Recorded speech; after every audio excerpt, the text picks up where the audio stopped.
Ganito pala sila magluto ng mani dito mga kapanay at ako nga'y gulat na gulat dahil si kuya may kutsilyong pabaluktot. Sa isip-isip ko nga hindi pa pwedeng sandok na lang bakit ito pang kutsilyong baluktot ang gamit-gamit niya, 'di ba? Hindi naman ako nagtangkang tanungin pa at baka mamaya mag-init pa ang ulo. Akala ko dati yung nilulutuan niya ng mani ay buhangin pero asin daw pala yan. Yung nilulutuan niya ng mani ay asin sabi ng bayaw ko.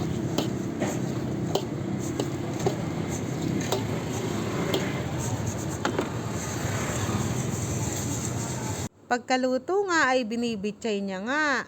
Ganito lang pala ang mga luto ng mani dito. Tapos ayan, pati yung hubad na mani na yan, dyan niya rin niluluto sa asin yan. Pag bumili ka pala ay titimbangin niya. Yung bumibili na yan, ang binili niya nga ay 50 rupees. Ganyan lang kakonte, medyo mahal ang mani rito. O sa peso yan ay 10 pesos. Bumili rin pala ako dyan mga kapanay dahil baka sabihin naman ni kuya ay panay video lang ako, hindi naman pala bibili itong chini na ito. Ayan nga, back to tahip-tahip na siya. Akala ko tapos na siya magtahip kanina. Pero ayan nga, tinatahip niya pa rin hanggang ngayon. Pagkaluto pala, nilalagay niya nga dyan sa box na yan na may nakatakip na tela para hindi siya madaling lumamig.